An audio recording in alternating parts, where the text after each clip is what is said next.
大家好, I'm Nathan Rich, aka 火锅大王. You know, I thought it was going to be smooth sailing from here on in.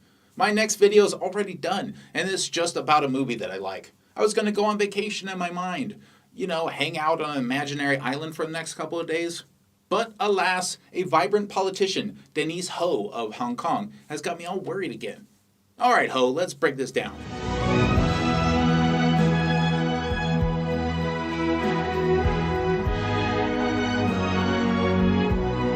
For those of you who don't know, Denise Ho is a Hong Kong Canadian former celebrity who's once again in the spotlight. Originally, she got popular for her music career, but faded out of relevance a few years back. Now, Ho is dabbling in politics, and she's getting a lot of attention today. She, of all people, was chosen to speak at the UN Commission for Human Rights in Geneva.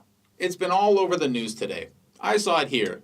CNN, China interrupts Hong Kong pop star during UN speech. Already this is a little weird. So the news is that China objected to what she was saying and not what she was saying? Well, I guess whatever she was saying must have been totally uncontroversial and completely undebatable. The only story here is that anyone interrupted her at all. Alright, well, let's see what it says. China's delegation interrupted Ho's speech twice by raising procedural motions. First, it accused Ho of violating the UN Constitution by referring to Hong Kong as a country rather than a part of China, and asked that she use the wordings that conform with UN rules. The Chinese diplomat used the second motion to accused Ho, this is CNN, right? Accused Ho of baselessly attacking the one country, two systems arrangement under which the city is governed.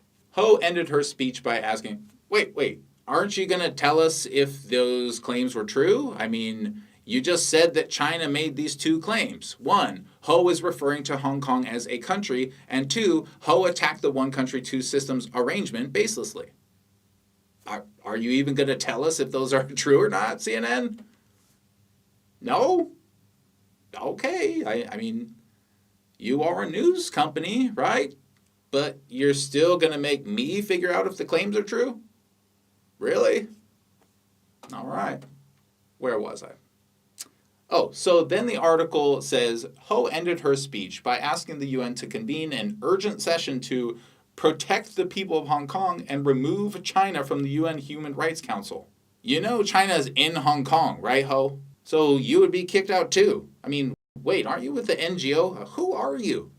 So then the article changes to talking about the riots, and that's it. It never even tells us what else Ho said or what her point really was or if what China says was right. It's like they didn't have anything to say, so they just quickly made an article. Done.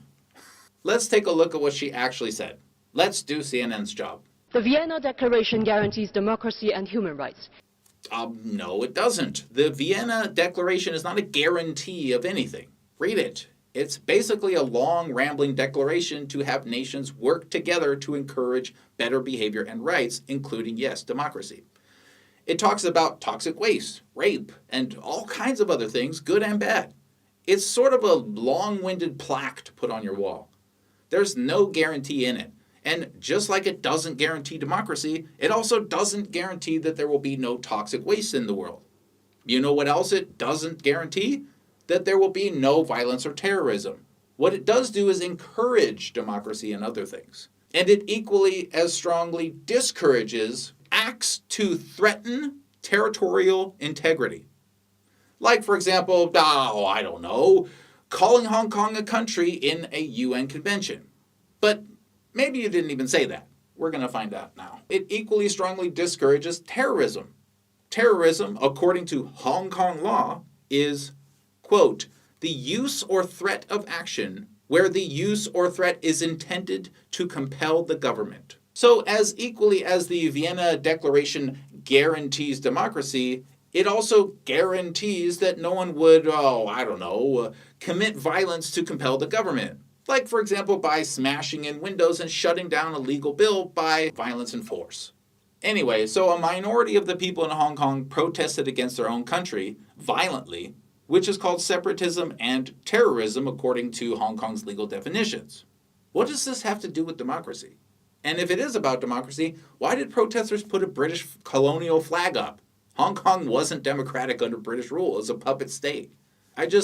And it's not even that I necessarily disagree with you, Ho. It's that your side has been committing mildly violent terrorism to push the narrative. And I almost don't even want to start talking about this until my history series comes out, but you're part of a country much larger than just one city. One city wanting something does not a democratic vote make. But we'll talk about that later in the video. All right, go ahead. Last month, 2 million people walked in peaceful protests, fighting an extradition bill that would remove the firewall protecting Hong Kong from interference of the Chinese government. Peaceful protests? I take it you've only been watching CNN. Or you're intentionally lying, and I'm not really sure which one's worse. And then you say, interference of the Chinese government. Hong Kong is in China.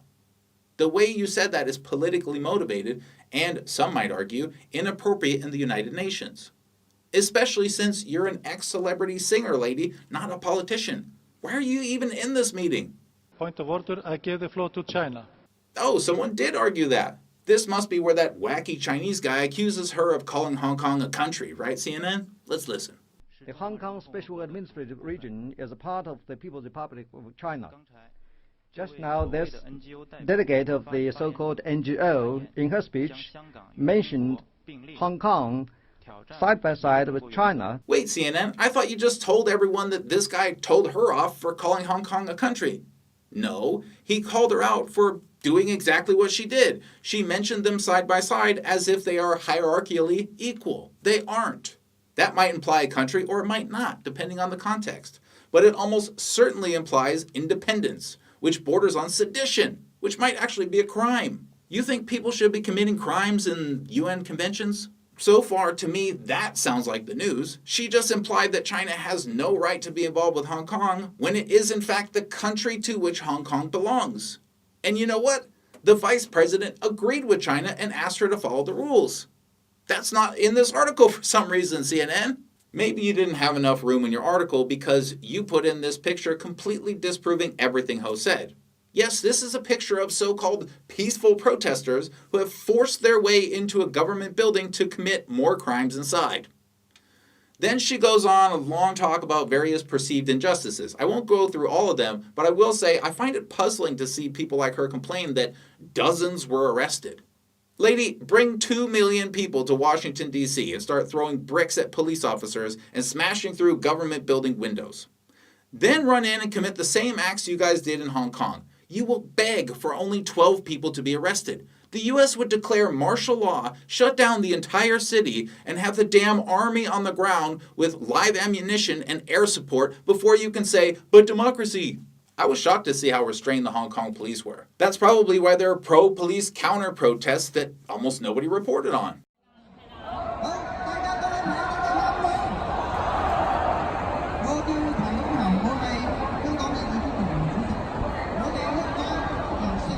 She makes some other pretty strong claims and implications, but I won't go through them because most of them are just emotional cries without any real evidence. That's fine, though. I mean, she can believe whatever she wants. Since the handover, we saw our autonomy slowly eroded. China is preventing our democracy at all costs. The Sino-British Joint Declaration is a binding treaty registered with the UN. Yet after only 22 years, China is denying its obligations. The one country, two systems is nearing its death. Protests are still ongoing. There is a point of order. I give the floor to China. Wow, there's a whole lot there. You can watch the whole thing if you want to see all her accusations, but basically they're the same things that CNN and other anti-China outlets have been saying. So then China complains again, saying this time she has made unfounded allegations about the one country, two systems policy, and to please remind her to not use abusive speech. And the president seems to agree with that complaint as well. So why then is the story here, China interrupts Hong Kong pop star during UN speech? Shouldn't the story be activist alleges she's a singer, then hurls accusations at China, implies Hong Kong is independent of China, and calls for China to be published based on her own accusations? Keep in mind this is an ex-celebrity singer hurling accusations about China in the UN. That is the story, CNN. That's crazy. And you know, as I hear her say these things, she really does remind me of a younger version of me. I mean, she's a lot older than me, but still, she has that rebel spirit. You know, I don't want to go on endlessly about Hong Kong, but I think people would do very well to put themselves in politicians' shoes sometimes. It must be so strange to hear me say something like that if you're from another country. So let me reverse the situation for you. Imagine you live in, let's say, America, and everyone in California decides that they want a completely socialist government. No more of this capitalist socialist combination that is America. They want full-on socialism. And they've decided that they aren't part of America anymore. They've proved this by peacefully rioting and smashing up police and government buildings. Then another country comes along and tells America to just let California go. And that country just happens to be in a trade war with America. And it's allied with California. Should you give up California? Well, I don't really know. Those kinds of advanced politics aren't what I'm experienced with, and I'm an outsider. I don't have all the behind-the-scenes facts. The example is simplistic, but, and here's the really, really important part here.